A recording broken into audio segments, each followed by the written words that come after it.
everyone. Welcome back to 7th You Have. I know it's been a while, but we're certainly glad to be back. I'm joined today by Joey. Hello. And Jalen. Hey guys, for the first time ever, I'll be calling in to host the podcast today. I'm calling straight from Ohio, so this will be an interesting experiment we'll be doing. Yeah, we got a lot of exciting stuff to talk about, so without any further ado, Jalen, I know you said up top that you want to talk about some Dragon Ball Z stuff. Yeah, so this week, Dragon Ball Super released a new trailer for the Dragon Ball Super Broly movie, and it's very interesting because they showed a lot more story in this trailer, as most second trailers do. And it got me really excited because we now know that they're taking some inspiration from a manga. I forget the name of the manga right now, but which it gave backstory to Goku. Because as you know, we don't know a ton about Goku's family. Like his parents died when Planet Vegeta blew up before the events of Dragon Ball. So we don't know a lot about that aside from the one Bardock movie. And in this, it seems we're going to get to learn more about both his parents and more about the Saiyans, and we're going to learn more about Vegeta's backstory, how Frieza came to find Planet Vegeta, the origins of Broly, and it'll be really interesting to see how that all came to be. We're going to get a lot of answers for why the Saiyans are the way they are, their culture, their powers, their abilities. So it looks really interesting. I'm looking forward to seeing it in December with a bunch of the 7 Studio app hosts, hopefully. And yeah, so we'll definitely keep you guys posted on that. When the movie comes out, we will definitely review it for you. And I would say the main thing that I was shocked about with the trailer is that it showed a lot of good story that looked like it was being built up and had complexity to it, which is kind of different for Dragon Ball because they were kind of pretty straightforward before. Let's have a guy, he's strong, fight him, get beat up, and surpass our limits. That was the sum of most Dragon Ball storylines. So to see this new complex approach is really nice to see. Sounds like it's really expanding on the lore. That's always exciting. Yes, definitely. That's just one of the many trailers we've got to talk about because this week, New York City Comic-Con is in full swing. I will actually be attending that tomorrow, so that's pretty exciting. One of the trailers that was just released today, so it's still pretty red hot, is Aquaman. I saw this morning, and I thought it actually looked pretty good. I'm really excited for this movie. I am too. I got a notification on my way to Ohio, and it said that Aquaman had dropped a 5-minute trailer. And I was like, what? A 5-minute trailer? And I enjoyed it a lot. I feel like it didn't give away too much and showed some pretty interesting things.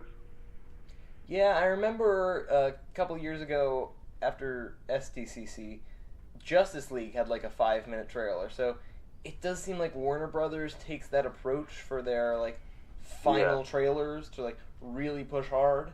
But whereas Justice League was kind of so-so, this movie looks legitimately really good. And I feel like a lot of that has to do with them giving more creative control to the director, James Wan. I completely agree with you because I noticed that this movie looks very different than any of the, honestly, superhero movies I've seen before. Its whole aesthetic looked very interesting, the color scheme of things. Very vibrant. Yeah, very, very vibrant. And there was something, the one scene that stood out to me the most was when they're on the rooftops and they're running through, I don't know where that is. And they do that continuous camera pan. That was really cool. A nice long shot that transitions from Mira to Arthur. That smooth transition. It looked really nice. So in terms, we don't know how the story will be or how the dialogue or the acting will be. That you can really only know after seeing the movie. But in terms of how it looks great.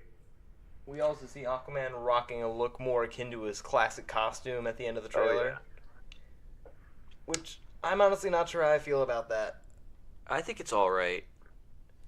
I think it looks pretty cool. I think he doesn't always have to be wearing it, but maybe if he's going to into a special battle and he needs to be prepared, he should wear it. I don't know, maybe something like that. Yeah, but at the same time, I know why they're doing it because it's comic accurate and stuff, but I really liked his Justice League, that green and bronze armor. I thought that was pretty cool. Yeah, that's true. So, does this take place before Justice League?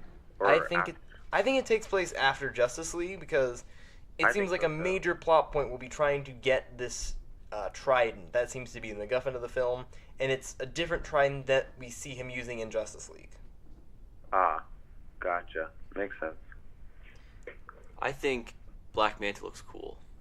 Oh yeah, he looks great. The suit looks really good. Who were the other guys in those suits that were like running through walls and shooting at them? Yeah, I'm not sure if those are part of Black Manta's crew or if they're other Atlanteans. I guess we'll just have to wait and see. That huge battle at the end with all the sea creatures, I don't know what to think about it. It looks crazy. It looks interesting. I'm curious to see how that pans out in the movie. I'm hoping that it comes close to how good Wonder Woman was. I know it probably won't be better, but I hope it's up there with like the better DC movies. I think it will be. I think it will be too. I'm not sure how good it'll be, but I think it'll be better than most of their flops. And going back to what you were saying a couple minutes ago, Jalen, about the large battle sequence that we see towards the end of the trailer, I'm really excited for that because that's something that we haven't really seen in the superhero movie.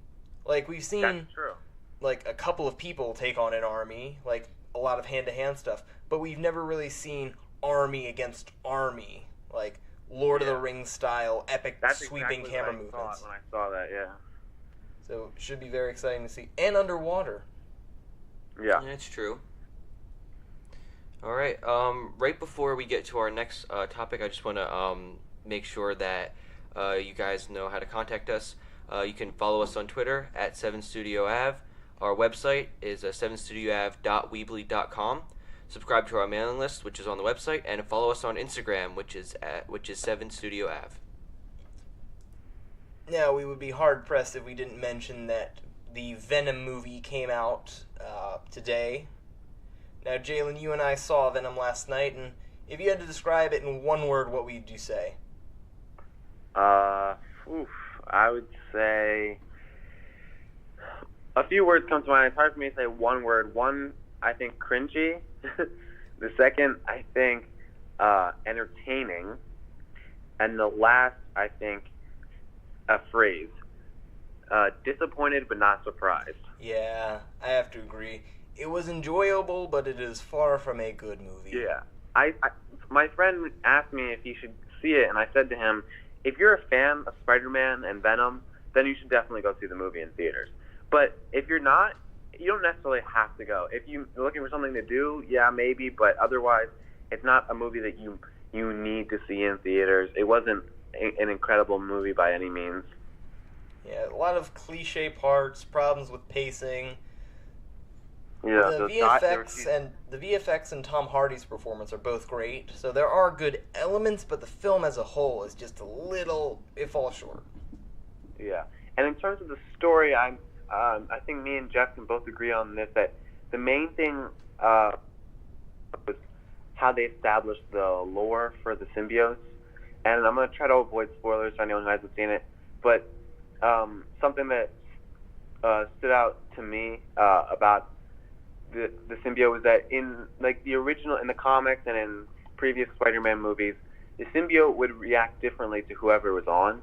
But it seemed in this movie that whoever Venom was like bonded with, he was still essentially the same character, and he was his own character. And I said to Jeff last night that I really appreciated in the comics how it seemed that Venom was the embodiment of the symbiote while it was with Eddie Brock. So that's why, but you would never see something similar to Venom on anyone else, because that was how Eddie Brock, how the symbiote reacted to Eddie Brock. Versus in this movie, anyone who has any type of symbiote, they have their own like personality and identity. Right. So Jalen and I actually talked about Venom at length right after seeing the movie. If you want to see that, you can head over to my Instagram at GeekGuyJeff and check it out. Check out that video. It is a two-parter because Instagram won't let you upload a video longer than 15 minutes, so I apologize for that. And it is a little dark because we recorded it in the car on the way home, but you guys should definitely check it out if you want to hear our full thoughts. I do have one question. I know before, when we were talking about the Venom trailer when it, I think it was maybe the second or first trailer when it came out, you guys were talking about how, I didn't see the movie, so I'm actually seeing it tonight.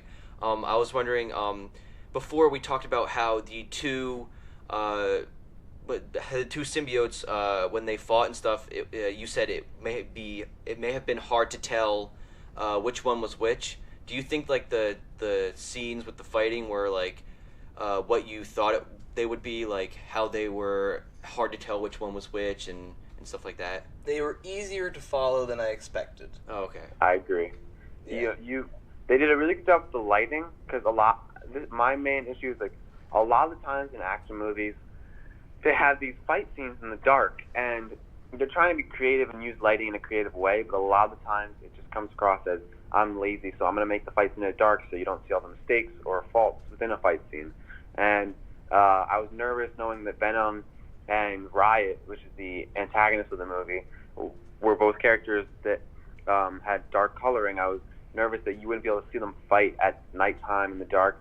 But in terms of the lighting, throughout the whole movie, you could see Venom and see what he was doing.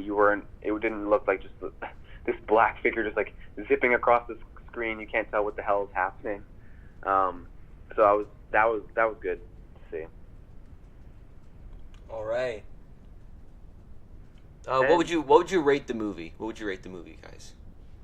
Oh, I would probably rate the 10. movie out of 10, like a 5 maybe out of 10. I think that's what I would give it. Yeah, I'd say 5 out of 10. Theater going experience, because a major thing that impacts how I view movie is how much fun I have in the theater.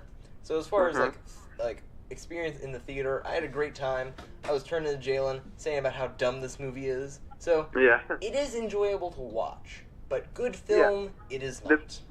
The biggest thing I had an issue with is, well, actually there's two things. So on a smaller scale, the movie was semi-funny. There were some funny parts, and in my opinion, there was only really one good funny joke.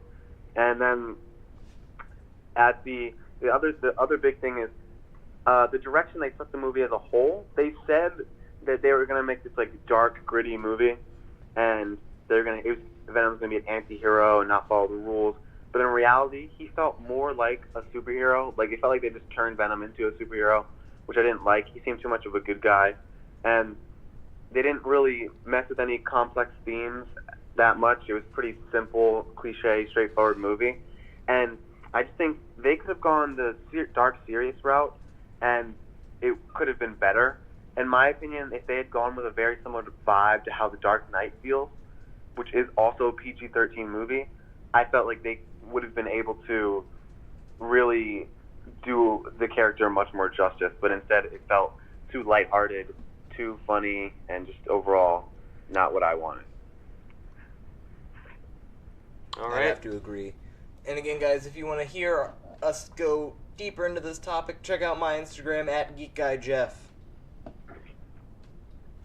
right, we're going to talk about the Captain Marvel trailer. Oh yeah, that dropped a couple of weeks ago. We haven't had a chance to record since then. But what are your guys' initial reactions to this trailer? Because I, for one, loved it. Yeah, I thought it was really, really, really good. I liked it. I wouldn't say I loved it. I thought it was a good trailer. I was happy. I think the look is really nice. I'd be really interested to see the next trailer, and because I feel like, again, with first trailers, you don't really get to see the substance of the movie. You just see a lot of shots that look cool. You don't really see, like, get a vibe what the movie is actually going to be like.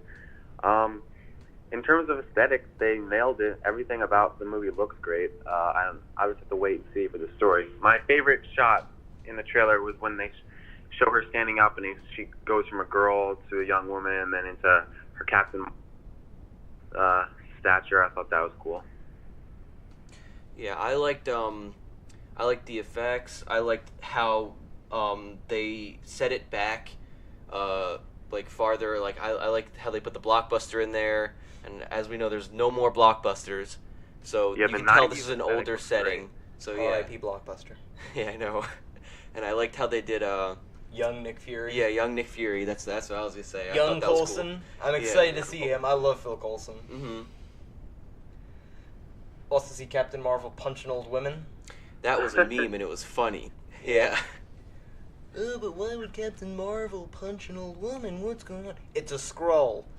Get with it, people. Yeah. Honestly, the amount of articles that I've seen. Imagine if it ended up being that the woman wasn't a Skrull this whole time.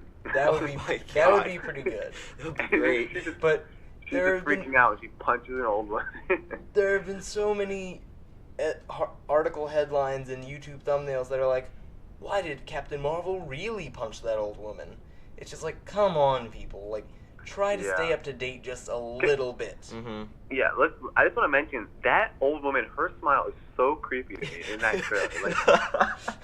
It made me feel so uncomfortable. Plot I'm glad twist. that Captain Marvel was about to punch the Skrull. Like, honestly. Plot twist. It's not a Skrull. It's just a very creepy old woman that Captain Marvel decided to punch. Did not like. We also see look at the Kree and Jude Law's character, who has yet to be officially named. Some are saying that he's Marvel, the original Kree guy that is involved in her origin story. Others are saying he's this other character, Yanrog. Yeah, we'll just have to wait and see. We might get more of those answers in the second trailer. When does it come out again? March 8th on International Women's Day. Ah, interesting marketing there. Yeah. The MCU does a really good job at adapting origin stories from the comics. Even if they're not exact, they have enough similarities, but they put a unique spin on it. Yeah, definitely. So I have a feeling that Jude Law's character is Marvel, but he's not the good guy we think he is. Because in the comics, Marvel is a good guy, he's a hero. I have a feeling in the movie he's going to be a good person at heart who thinks he's doing the right things. Because his motives will actually be for the Kree, because the Kree are sort of an evil imperialistic organization in the comics. They're very militaristic society, they're imperialist. But I have a feeling Captain Marvel will be the noble one amongst them. And that would put an interesting spin on the story, as opposed to being just like a cut and paste antagonist. Give it a little bit of depth. I'm really excited to see how she ties into Infinity War, and how we see her as the saving grace of the from the last film. Right, because we briefly see Nick Fury with the just standard issue pager in this movie, so it'll be interesting to see if at some point she's like, "Hey, I gotta go off into space. Here's this if you ever need me." And if that's the case, yeah, actually, talk in a sec. If that's the case, why didn't Nick Fury call her when the alien showed up in the first Avengers movie, or any number of other times where it would have been useful to call Captain Marvel? So it'll be interesting to see how they explain where she's been. Yeah, or That's a good point. if she's a last resort, we definitely need this person, or we're all gonna die. Not to compare the movie to bad movies, but this movie, because it goes back in time, feels a lot like Star Wars prequels, to be honest. Yeah, it's true. You guys can keep talking about Captain Marvel, and I'll have to leave soon. So before I leave, I want to talk about two things real quick that I just remembered. Is the Insomniac Spider-Man game. I just want to give that an A+. That was a great game. Did you finish the story? Yeah, I finished the story last night. Anyone who is a Spider-Man fan or just honestly owns PlayStation 4 should definitely consider buying that game and playing it. They spent a lot of time on it. They did a good job. They put a lot of, you can tell they put a lot of detail into it. The story is well crafted. I honestly almost wished it was a movie, to be honest, because I just loved it so much. I thought the gameplay overall was smooth and felt good. The only criticism I would have for the game is I think the stealth aspect of the game could have been improved. Comparing it to Batman Arkham Knight, I would say Arkham Knight did a much better job of how the stealth missions worked. And the last topic I want to mention real quick, and I'll just kind of segue you guys into this, is I'm really excited for the live-action Star Wars show that will be coming out, I don't know how soon. The Mandalorian. Yes. So I'm excited for that, and I'm sure Jeff can talk about that some more. But I'm gonna have to leave now. So I was happy to be able to talk to you guys, and I look forward to showing up some more. All right, Okay, see you, guys. Jalen. Thank you, Jalen. All right, Jalen has left us. Back to Captain Marvel. Yep. What did you want to talk about, Jeff? Just want to say one last thing about Captain Marvel. Very interested to see the action aspects, like how they interpret her powers, because the MCU has been hinting that she is like a Superman level character, and a lot of times, if you have a character that can beat everyone in a fight, that's not very interesting. So I have confidence in Marvel that they'll handle this well. Yeah, I felt that way with the whole overpowered character back in the first Avengers. I never really liked Hulk because I thought he was like the best Avenger because he was so strong and stuff. But then now that we see Thor have this kind of power and Iron Man with the Hulkbuster, it's nice to see that a lot of the Avengers are on the same level. But I want to see I'm excited to see where Captain Marvel fits into all of this. Mm-hmm. Do you want to talk about the Daredevil Season 3 trailer? Yeah, I thought that was really good. I finished the second season a while back. I don't remember much, but I know Frisk is let out of jail. Fisk, sorry. I don't remember any of these names. So I have to admit I've sort of fallen off the Netflix shows. Yeah, so have I. I haven't even seen Iron Fist. Haven't seen Iron Fist, haven't seen Defenders or either of the second seasons. Really enjoyed Luke Cage. I think that might be my favorite. I love Luke Cage. I saw Luke Cage. But this trailer made me want to go and finish those Netflix shows because it's just that good. Obviously, the whole Netflix MCU really started with Daredevil, so he obviously has the most complete character development throughout that. Looks like in this trailer, his suit is stolen. Yeah. By an imposter, which I'm going to predict now is the character Bullseye. Yeah. Because we see this imposter pulling off, the trick shots with the baton and stuff, and it would make a lot of sense given the history of the characters in the comics. Yeah, and Fisk is trying to put a label on Daredevil saying that he was the one that's doing all this when it really wasn't the actual Daredevil doing it. It was this imposter, and he wants the people to realize that he is doing these bad things, and they want to throw him under. Right, he's trying to frame Daredevil. Yeah. Over the past couple of weeks, we've gotten teasers and images released of Daredevil Season 3. And I was really wondering why he's back in his old uniform. I said that with quotation marks because it's just a black long sleeve shirt and a mask that covers his eyes and yeah. It's the costume he had in season for 97% of season 1. He gets the actual Daredevil costume for 3 minutes at the end, which to this day kind of bothers me. You could have put him in the suit earlier because it's one of my favorite live-action superhero costumes because it's well-designed, but it also looks very functional. It has different textured panels that looks like it would offer some form of protection. Yeah. So I was a little bit upset to see that. Looks like he's not going to be wearing it a lot this season. If that leads to a good arc between him and Bullseye, I'll concede that, but at the same time, it's a good costume. Just put him in it. I know. Yeah. But excited to see where that leads. Another trailer that came out recently was X-Men: Dark Phoenix, and oh boy. Yeah, I don't really remember this trailer honestly. Jeffrey, you want to talk about it? Because I'm not a big X-Men person, so I don't know much about. It's a pretty forgettable trailer. Yeah. It's honestly nothing that we haven't seen before. This movie looks like it's just going to be stitched together pieces from X-Men: The Last Stand and X-Men: Apocalypse and that sort of stuff. One of the other hosts on 7 Studio, Logan Kelly, pointed out to me the other day that this movie takes place in the 90s.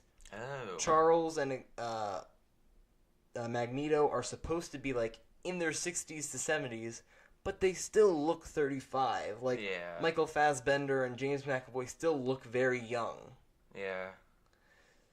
There's a line in this trailer where Magneto says, "You're always sorry, Charles, and there's always a speech, but nobody cares. And I feel like that perfectly summarizes this movie. Nobody cares? Yeah. Oh, wow. Because at this point, the Disney-Fox deal is most likely going to go through. A couple of years, we're going to have the X-Men in the MCU. Yeah. This movie looks like it has a lot of problems. The trailer was released. It said that the release date was going to be February 2019. 2 days later, they push it back to June. Mm-hmm. So maybe it's a poor reaction to the trailer that they're going to do a lot of reshoots.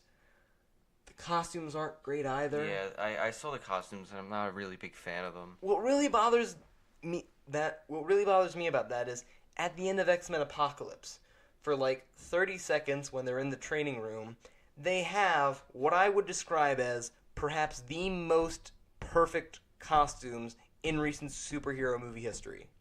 Because not only are they comic accurate with all the right colors and details, but they also look practical. Just like how I was talking about the Daredevil costume a couple minutes ago. Yeah. They're panels that look like they would offer some sort of armor. So why they would like abandon those comic accurate and really nice looking suits for matching pajamas sort of baffles me. Yeah, and costumes are a big part in these kind of movies because a lot of people, like obviously people like us, like nerdy people like us, are going to go see these movies even if the costumes aren't good because there might be a good story behind them. But people that aren't as educated in movies like this, like we are, want to like look like they watch the trailer and they want to see these costumes and these They want to see something that looks cool. Yeah, these effects, and they want to be like they want to be drawn into the movie. And I think costumes are a big part because the more people that are drawn into the movie in the beginning, you'll start having a fan base, and then those people will start turning to people like us, and then It's you're all making about money. marketing. Yeah. Now, just to be clear, I don't hate these new suits. Mm-hmm. I like that they match. The X is a little big. Yeah. They could have like been a little bit more creative with like the kind of material. It's not a bad design. It's based on something from the comics, which I like. But they could have taken it a little bit further. There's a lot of potential in these suits, and what I'm really upset about is that they don't follow through with that potential. Mm-hmm.